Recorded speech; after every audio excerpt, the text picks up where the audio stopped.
Tuhan bersamamu dan bersama rohmu. Inilah Injil suci menurut Yohanes. Dimuliakanlah Tuhan. Dalam amanat perpisahannya, Yesus berkata kepada murid-muridnya, seperti Bapa telah mengasihi aku, demikianlah juga aku telah mengasihi kamu.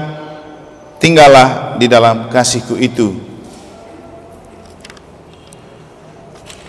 Jikalau kamu menuruti perintahku, kamu akan tinggal di dalam kasihku, seperti aku menuruti perintah Bapakku dan tinggal di dalam kasihnya.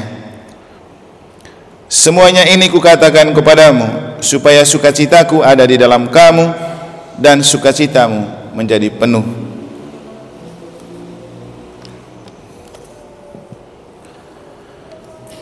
Demikianlah sabda Tuhan. Terpujilah Kristus.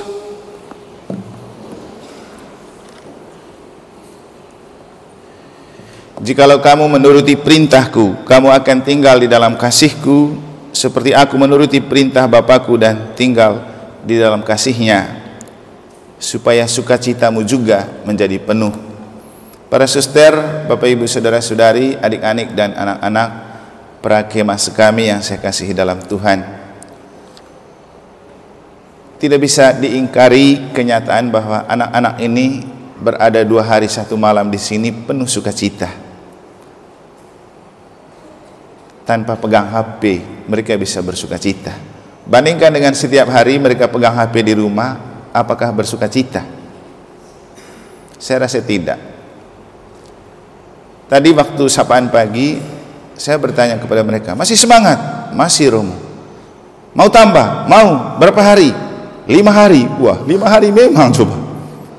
Ada yang bilang 3 hari. Saking mereka merasa damai dan bersukacita. Mungkin untuk memberikan kesaksian dan sebagai bukti bahwa memang mereka benar-benar bersukacita di sini, saya minta 1 atau 2 anak untuk bersaksi gitu. Apa yang membuat kamu rasa bahagia ikut kegiatan ini? Juga nanti saya minta salah satu dari para pengamat itu, ada beberapa panitia yang saya lihat selalu standby. Mungkin anak-anak ada yang mau bercerita tentang pengalaman apa yang menarik dari ikut prakemas kami? Ada? Kalau tidak ada saya panggil Meta saja. Meta kesini. Cowoknya 1. Siapa cowoknya? Kakak Entin. Kakak Entin, merah sekali bibirnya Kakak Entin. Siapa cowoknya? Hah? Siapa? Valen, bukan nepotisme ini. Sini, ceritakan sedikit apa yang kamu alami selama 2 hari 1 malam di sini. Cepat. Sedangkan bapak-bapaknya yang selalu menyaksikan itu saya minta Pak Danang itu biar 2 putranya tidak ikut karena kondisi tidak sehat. Dia tuh paling setia ada bersama anak, sampai dia lupa kalau di rumahnya ada istri dan anak-anak tuh. Dan seperti security dia selalu berdiri dan mengamati. 1 lagi dari orang tua, ada ibu-ibu yang memberikan kesaksian. Ya, ibu yang anaknya bolos.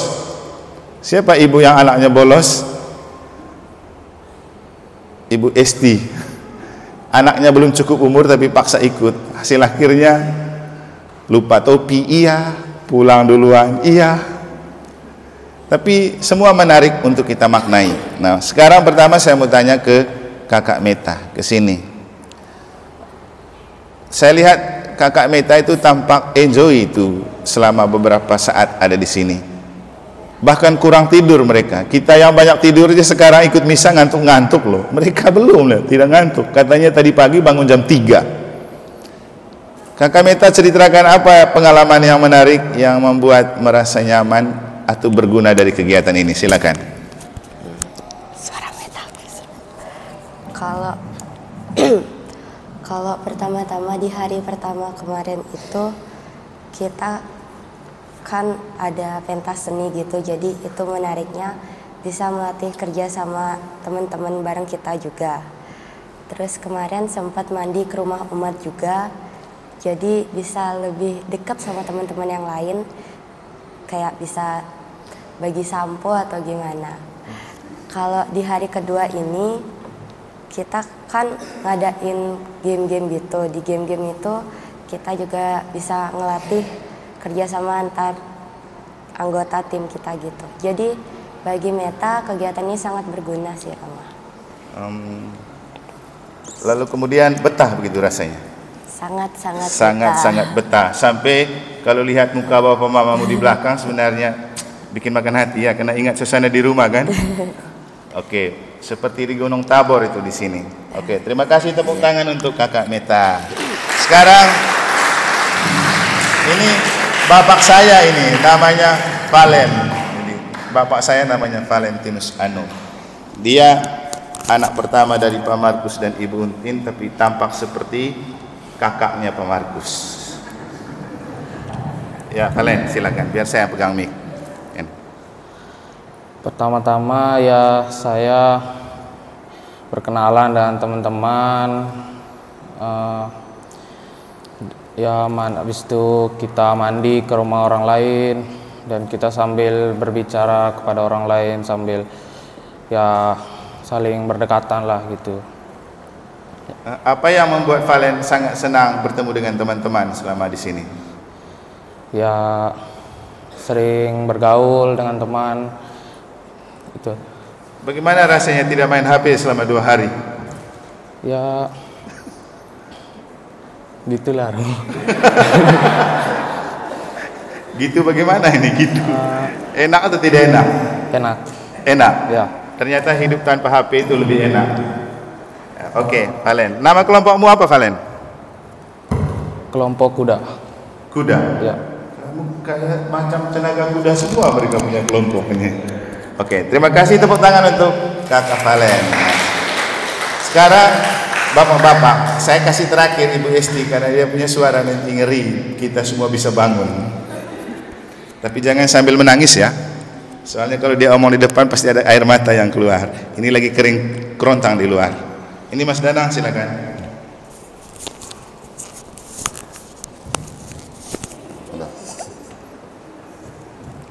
Mengenai pengalaman lihat mereka. Oke. Apa yang menarik dari lihat mereka? Terima kasih Romo atas kesempatannya. Saya mengamati dari awal sampai hari ini, walaupun tadi malam saya juga nggak standby di dalam arti tidak tidur di sini, karena memang ada kondisi yang tidak baik di rumah dalam arti kesehatan istri saya sebenarnya. Cuman yang saya amati, anak-anak ini semangatnya luar biasa dalam mengikuti rangkaian acara dari awal sampai sekarang ini. Semangatnya sungguh luar biasa. Dari persiapan pertama kita kumpul setiap hari doa rosario di Gua Maria, ini sesuatu yang menurut saya, wah ini mantap sekali kalau tiap hari seperti ini, saya pikir begitu. Dan hasilnya seperti sekarang ini yang saya lihat memang anak-anak ini luar biasa. Ya saya sendiri mengamatinya ya memang semangatnya memang luar biasa, walaupun ada yang mungkin masih kecil-kecil tapi luar biasa menurut saya. Dan juga panitia juga luar biasa persiapannya sehingga hasilnya juga luar biasa menurut saya. Itu Romo. Oke. Ya, kalau mau anak itu jadi luar biasa, biasakan mereka di luar, jangan di rumah terus. Juga di luar, bukan sembarang di luar kan? Di luar dalam arti di luar rumah itu kegiatan-kegiatan gereja. Nah, sekarang terakhir Ibu Esti, Ketua KBG Santo Martinus. Antara tertawa dan tersenyum susah dibedakan, antara menangis dan bahagia juga susah dibedakan. Ya, biar pernah jadi selebriti ada clip-on di leher ya. Apa pertanyaanmu? Apa saja yang kau bagaimana rasanya jadi panitia, dan setelah melihat anak-anak punya kegiatan ini, kira-kira Ibu Esti merasa bagaimana dan kedepannya bagaimana?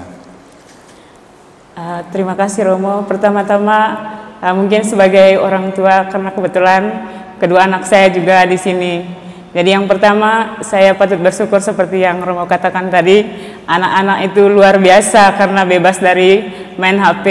Terus untuk orang tuanya juga jadi nggak muka harimau selama 2 hari ini karena tidak memarahi, karena mereka terus-terus minta HP. Jadi benar-benar mereka di sini bersukacita bersama teman-temannya. Bahkan saya ambil contoh yang anak saya Joyce ini, yang biasanya lengket sekali dengan saya. Pas di sini dia begitu sangat berbaur sekali dengan teman-temannya, kecuali saat ini tadi malam itu yang benar-benar dia capek, sudah rasa pegal-pegal, itu dah dia agak cengeng. Tapi untuk yang lain-lain itu saya sangat senang, karena dari segi kemandirian juga mereka sangat mandiri. Saya sangat senang lihat anak-anak yang lain, kakak-kakak cewek maupun yang cowok juga. Jadi mereka begitu setia sekali untuk menjaga adik-adik yang paling kecil yang ikut serta. Jadi pergi mandi, mereka yang bantuin yang kecil-kecil. Jadi untuk kita orang tua, kita tidak merasa was-was ketika mereka pergi mandi ke rumah umat, karena ada kakak-kakak yang begitu perhatian dengan adik-adiknya. Mungkin gitu Romo. Ya. Jangan terlalu banyak kau ikut-ikut saja lagi yang Romo omong. Oke, terima kasih. Tepuk tangan untuk mereka semua.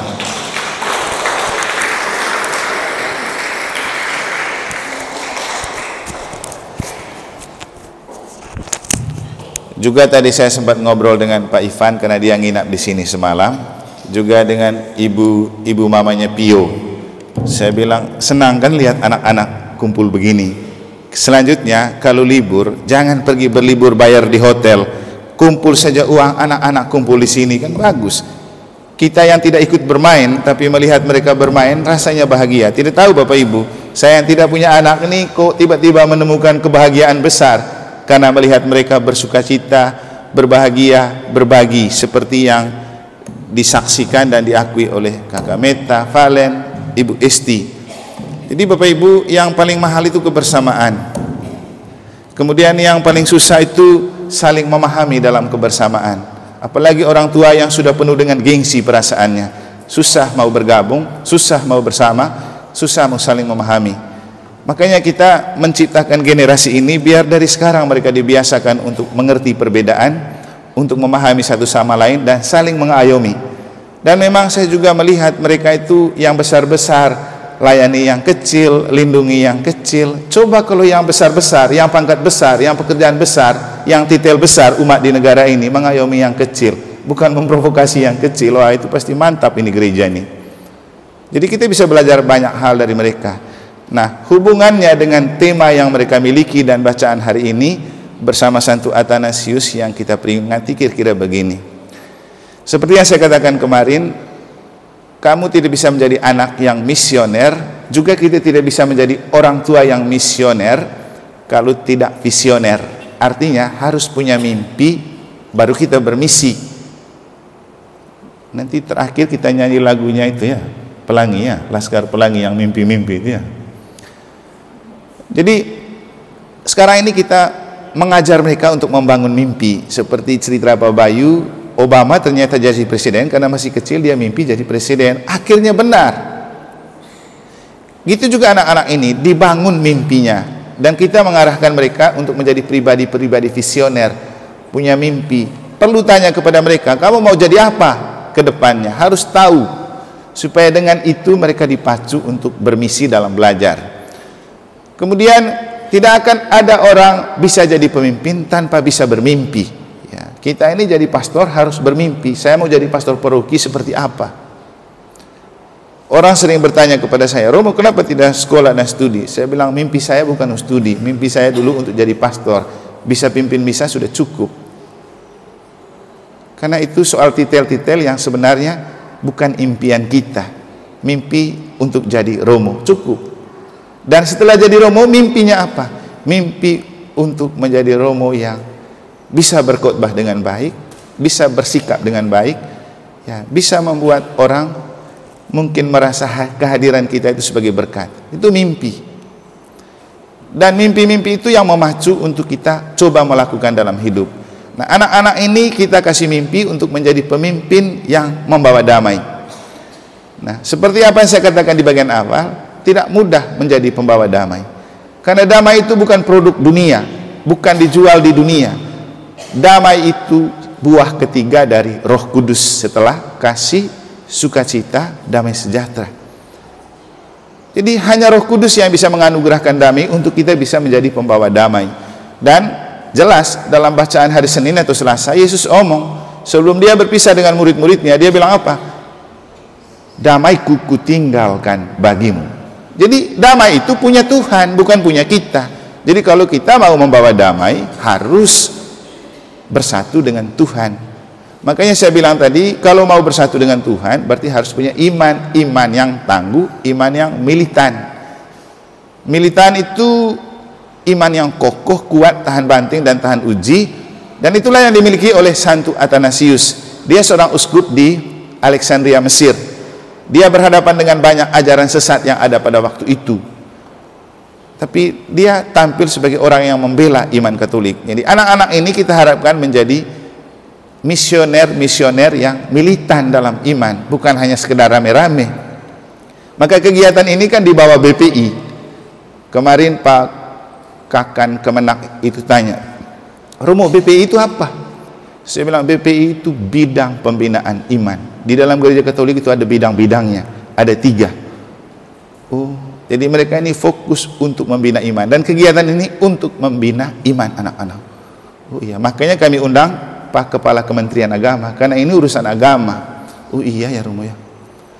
Jadi ini kegiatan untuk mereka makin kuat dalam iman, dan memang kita mempersiapkan mereka untuk kegiatan ini dalam iman, dengan harapan dengan kegiatan ini membuat mereka semakin percaya dengan iman Katolik.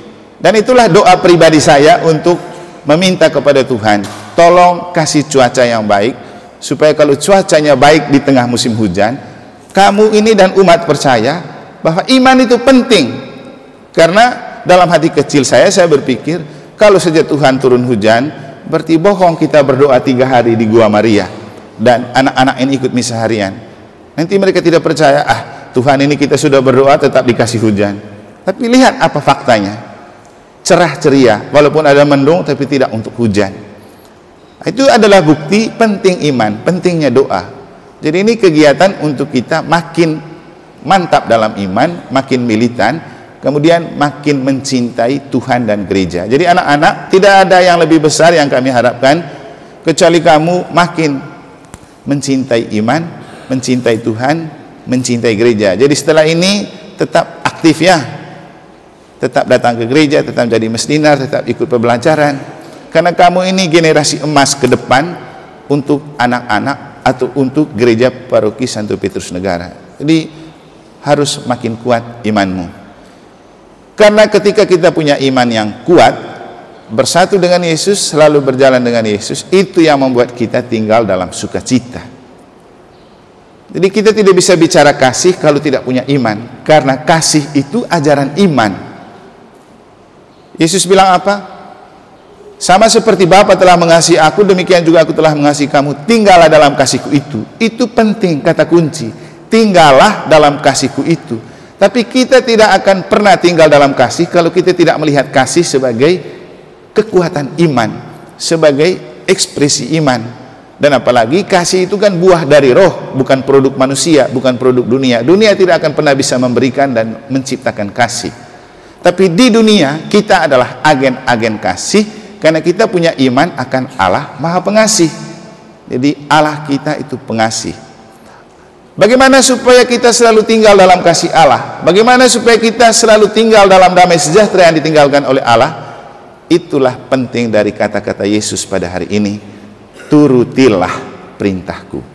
Turut perintah. Dan saya yakin Bapak Ibu, anak-anak ini diajarkan untuk turut perintah selama beberapa hari ini. Begitu sirene bunyi, semua berkumpul. Begitu sudah berkumpul, kembali ke kelompok masing-masing. lihat kelompok masing-masing. Setelah itu mereka diajarkan untuk buat yel-yel, kompak, dan di situ mereka buat. Kalau tidak turut perintah, tidak mungkin berjalan, kan?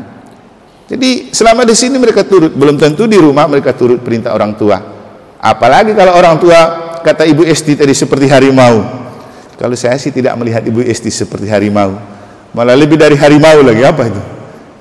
Singa. Tapi tidak apa-apa, dia boleh bertampang singa, yang penting hati tetap lembut, hati tetap anak domba.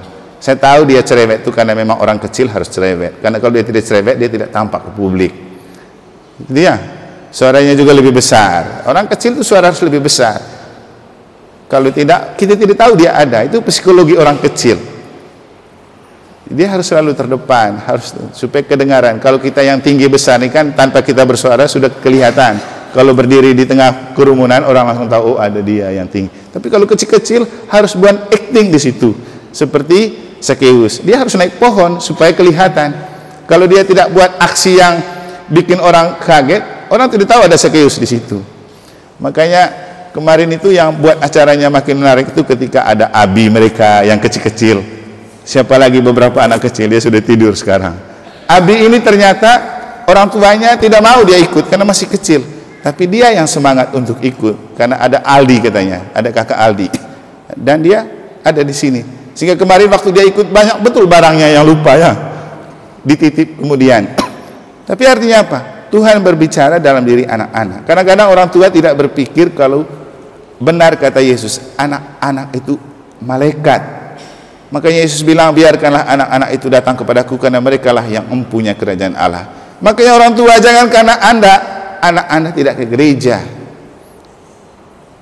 Malahan kemarin saya katakan kepada bapak-bapak undangan yang datang dan kepada panitia, kita hadir di sini karena bagi Tuhan anak-anak itu kerajaan Allah. Jadi mereka lah mempunyai kerajaan Allah. Maka kalau kita menghargai untuk hadir bersama mereka, melayani mereka, kita sedang melayani kerajaan Allah. Pasti besar upahnya. Makanya kepada teman-teman panitia juga saya bilang, kamu tidak diupahin apa-apa jadi panitia. Urus anak ini 2 hari. Tapi tidak perlulah kamu berpikir rugi. Bahkan kalau di tempat lain namanya panitia harus ada baju-bajunya lagi. Mereka tidak ada baju, tidak tahu, mungkin ada yang pinjam baju putih kemarin itu. Tapi kan tidak penting baju, yang penting name tag, karena nama itu yang tercatat di surga, bukan baju. Dan kemarin di Gua Maria, Tuhan bilang apa? Siapa yang memuliakan, kalau kamu melakukan sesuatu, itu memuliakan aku. Dan kita memuliakan Allah dengan melayani anak-anak ini. Jadi akhirnya Bapak Ibu, banyak hal yang kita dapat pelajari dari mereka kalau kita mau memaknai. Dan paling penting itu merasa memiliki kebersamaan. Jadi tidak akan ada sukacita dalam hidup kalau tidak ada kasih, kalau tidak tinggal dalam kasih. Dan kalau mau belajar apa itu kasih dan bagaimana mengasihi, kita harus banyak belajar dari anak-anak. Seperti ceritanya Miftah, bahkan mereka pakai sampo bersama, itu no problem. Pernah ada orang tua kayak gitu? Tidak. Tapi mereka enjoy saja. Siapa yang punya sampo, pakai bersama. Senang, bersukacita. Itulah gereja sinodal, gereja yang hidup dalam hati yang penuh kasih. Karena kalau kita hidup dengan hati yang penuh kasih, maka pasti ada sukacita. Sehingga kata Yesus dalam Injil hari ini, tinggallah dalam kasihku, supaya kalau kamu sudah tinggal dalam kasihku, sukacitaku ada di dalam kamu. Kan gitu kata terakhir dari Yesus. Jikalau kamu menuruti perintahku, kamu akan tinggal di dalam kasihku, seperti aku menuruti perintah Bapakku dan tinggal di dalam kasihnya. Semuanya ini kukatakan kepadamu supaya sukacitaku ada di dalam kamu dan sukacitamu menjadi penuh. Itulah sukacita yang mereka alami karena kasih. Semoga Tuhan selalu memberkati anak-anak ini di saat-saat selanjutnya dan memberkati kita para orang tua yang selalu memperhatikan hidup beriman dan hidup menggereja mereka. Semoga Tuhan memberkati.